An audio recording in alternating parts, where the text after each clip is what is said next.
जिसमें most common जो viral है सबसे ज़्यादा एक तो कैलिसी वायरस और इसके अलावा हर्पीस वायरस होता है। अस्सलाम वालेकुम एवरीवन, आई होप आप सब ठीक होंगे। और इस वक्त हम जा रहे हैं शेल्टर की तरफ। साथ में मेरी ये छोटा बच्चा है और सूफ़ी है। सूफ़ी डेली इसी तरह ही हरकतें करती है। या तो इसने फ्रंट सीट पे बैठना होता है या फिर इस तरह से सब कुछ करना होता है।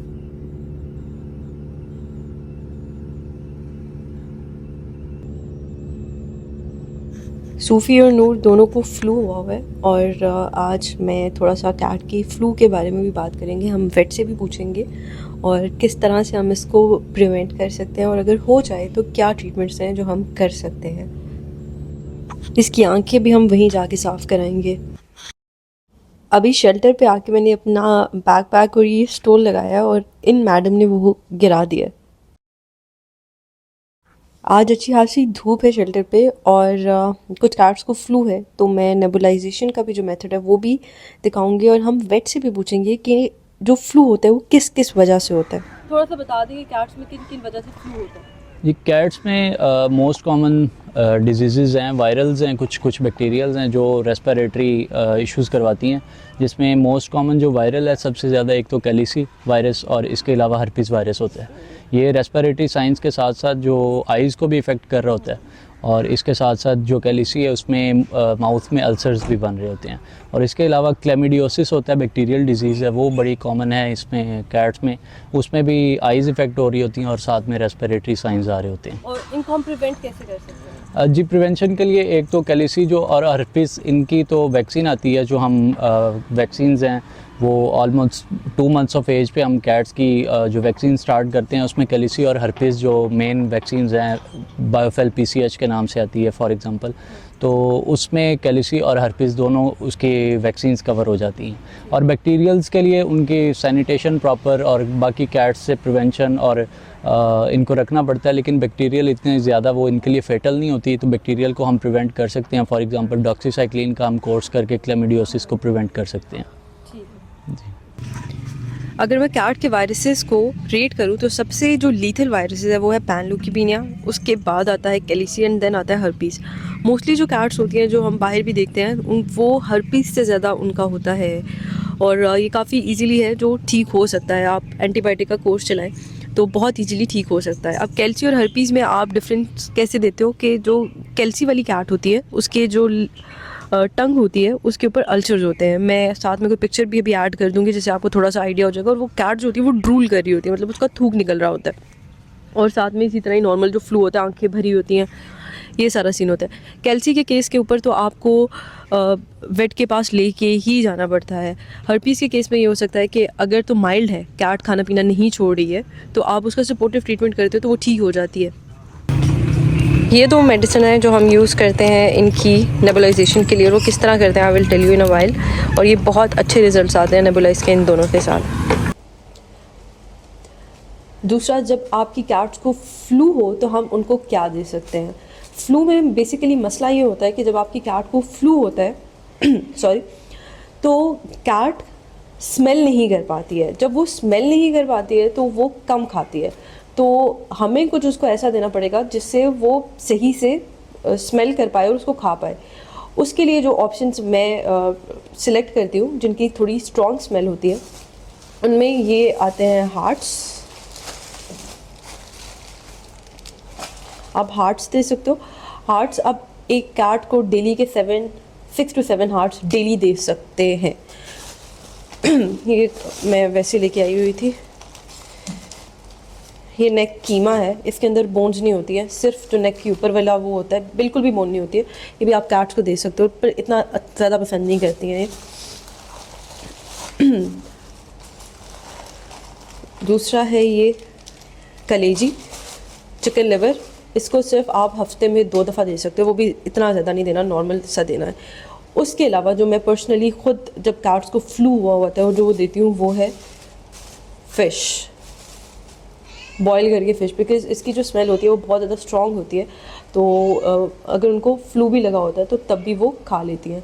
ये कुछ कैट्स हैं जो मैंने घर पे रखी हुई हैं, तो ये दोनों वो घूम रही हैं। फ़िश का ये सीन है कि ये बहुत जल्दी बॉयल हो जाती है और आप इजीली इसको डीबोन भी कर लेते होते हो, मतलब इसके जो कांटे वगैरह हैं बहुत इजीली आप इसको सेपरेट कर लेते होते हो। तो अभी मैंने इसको बॉयल होने रख दिया हुआ है। जो घर पे almost I have around 15 cats and they are little bit sick, मैं उनको ये अभी धूँगी।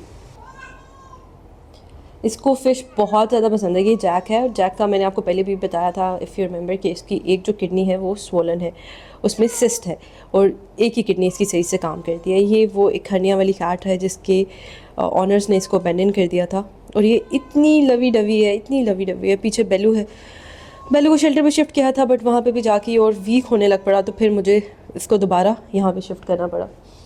ये विज़िटर है, ये डिएगो है। डिएगो FIP से रिकवर्ड है। अब इनको थोड़ी थोड़ी फ़िश की स्मेल आ रही है जिसकी वजह से ये सारे ही थोड़े बेचैन हो रहे हैं। और ये है कि every day when I meet them, मैं इनसे मिलती हूँ तो मैं इनको ट्रीट्स देती हूँ, तो उस वजह से भी ये बोल रहे हैं। खाना इन्होंने खाया हुआ है, फूड इनको दिन के एक दफ़ा मिलती है, उसके बाद 2 दफ़ा इनको चिकन मिलता है। हाँ जी, जैक, जैक एक वाहिद वो बिल्ली है जिसको नाम से बुलाएं तो उसको अपना नाम आता है। जैक,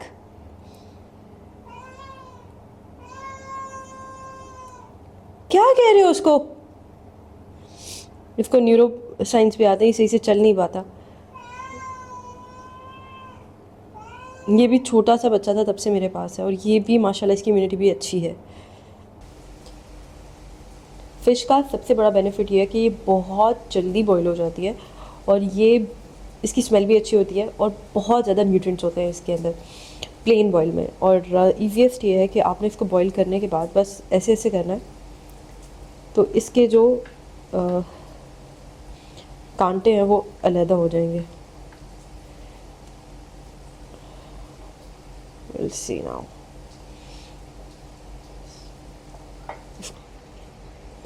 और सारे बड़े पीस में से सिर्फ ये निकले हैं और ये बिल्कुल एक अच्छा सा एक मील जो है कैट के लिए वो बन गया है। ये स्मेल भी बिल्कुल स्ट्रॉन्ग होती है, तो जिन कैट्स को फ्लू होता है वो भी बहुत शौक से खाती हैं। इन दोनों को ही फ्लू है तो दोनों को ही मैं डाल रही हूँ।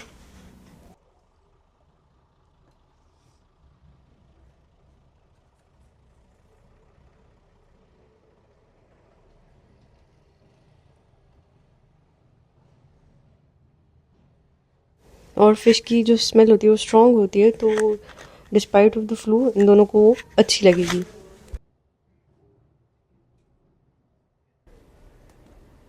इनके साथ ये बच्चा भी है और ये कल से खाना नहीं खा रहा, वॉमिट कर रहा है और सिर्फ फ़िश की स्मेल सूंघ के ये भी बोलने लग पड़ा और ये भी अभी खा रहा है उसको।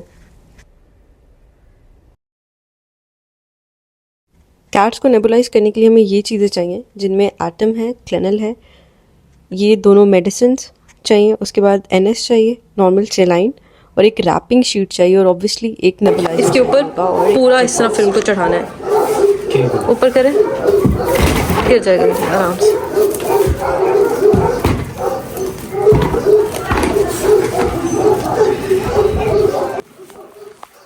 सही तरह से कि वो लीक ना हो ज़्यादा सभी कहीं से।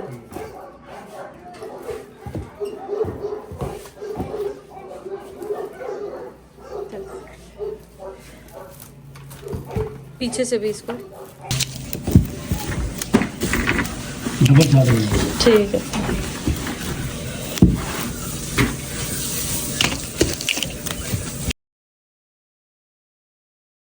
इसमें आपने 5 ml NS डालना है और सूफी जितनी कैट के लिए लाइक 5 to 6 months कैट के लिए आपने इसके अंदर 5-6 एटम और क्लेनल दोनों डाल देने। बंद कर दें।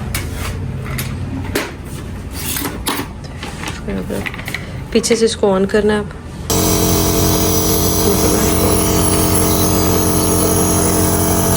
लिए इसके आगे करें, इसको सही से इस तरह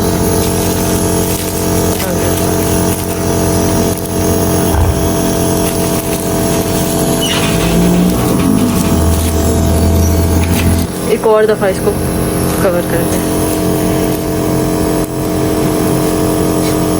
15 मिनट इसको अंदर ही रहने देना।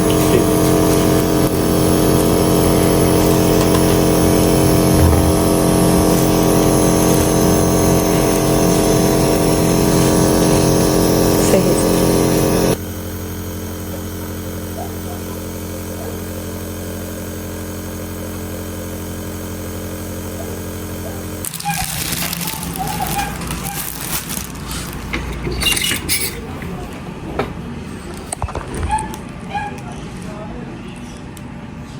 सूफी को आज के इंजेक्शन्स लगने हैं और इसके आगे क्लिनिक होनी है, तो उसके लिए भी अभी हम जा रहे हैं। इसके बाद सूफी को आज के एंटीबायोटिक के इंजेक्शन्स भी लगे और उसकी हमने आई भी क्लीन करवाई है। अब ये नहाएगी तो साफ़ होगी, बाकी तो इसकी आंखें साफ़ करके भी पीला पीला इसका ख़त्म नहीं हो रहा। ये टेडी है और टेडी ऑलमोस्ट मेरे साथ 4 साल से है और इसको मुझे बार बार बुलाना पड़ रहा है कि तुम मेरे पास आ जाओ, टेडी टेडी। लेकिन ये इस टाइम पे सिर्फ अपनी मस्तियों में है कि मैं बाहर निकला हूँ तो कभी मैं इधर देख लूँ क्या है, कभी उधर देख लूँ। और अभी मैं बनी को दिखाती हूँ कि बनी किस तरह से मेरे पास आएगा। अब इसको लग रहा है ज़रा डर इन छोटू मोटू से, तो इसलिए ये मेरे साथ चिपक रहा है। ये अभी भी बिल्कुल ये मत समझिएगा कि ये मेरे साथ आ रहा है, ये सिर्फ बाकी डॉगी से डर के मेरे साथ लगा हुआ है और वो वहाँ पे गुलहरी है। मैंने क्या है, सारे कपड़े मेरे ख़राब कर दिए, सारे ख़राब कर दिए। ये वो कुत्ता है टेडी जो 4 साल मेरे साथ रहा है और ये बनी है। हनी ये शैली मैंने है। इनको ब्रश करें और कल ना इनको नहला भी देना है, धूप में रख के फिर ना अच्छी तरह गंदे हुए में। इनका थोड़ा कोई सेपरेट एरिया बनाएंगे। ये जो 2 है हमने अडॉप्ट कराने की कोशिश की थी, लेकिन ये इतने बदतमीज़ डॉग्स हैं कि एक तो ये भौंकते बहुत ज़्यादा हैं, बहुत ज़्यादा ये भौंकते हैं और लड़ते भी बहुत ज़्यादा है। अब माशाल्लाह वैसे इनकी जो सेहत है ना, मोटे मोटे हुए हैं, स्पे न्यूटर दोनों हैं, वैक्सीनेटेड दोनों हैं, सेहत इनकी बहुत अच्छी हुई है। नहीं, कल इन 5 को नहला दीजिएगा। टेडी तो वैसे उधर होता है, लेकिन बाकियों को नहला दीजिएगा, चारों को। ये जो मेन शेल्टर है उसकी थोड़ी सी बैक साइड है और मैं ये प्लान कर रही हूँ कि जो ये वाली साइड है, लाइक इतना सा जो एरिया है, इसके ऊपर ये जो छोटे डॉग्स हैं इनके लिए मैं कुछ कर दूँ ताकि ये हर वक्त ये ओपन रहे और अपना मतलब खेल, एक अच्छा सा इनका छोटा सा जैसे जॉयलैंड टाइप कुछ होता है, वो मैं इनका इस एरिया में थोड़ा सा डिज़ाइन करके बना दूँ। ये कुछ पपीज़ वगैरह यहाँ पे हैं, काफ़ी एरिया है, लेकिन ये है कि हमें अभी आहिस्ता आहिस्ता टाइम लगेगा इसको सारा सेट करने में। बट अभी हमें ऑलमोस्ट कोई 2 मंथ्स हुए हैं और बहुत ज़्यादा हमने काम कर लिया है, तो होपफुली नेक्स्ट ईयर तक ये टोटली कंप्लीट होगा इंशाल्लाह। बेस्ट पार्ट ये है कि हम लोग वेट नहीं कर रहे हैं कि जब सब बन जाएगा तो हम फिर काम करना शुरू करेंगे। हम इस प्रोसेस के अंदर ही ऑलमोस्ट इतने सारे जो डॉग्स हैं हम उनको सेव कर रहे हैं, हम साथ उनका TNVR भी कर रहे हैं और जितना हम बेस्ट उनको प्रोवाइड कर सकते हैं वो हम कर रहे हैं।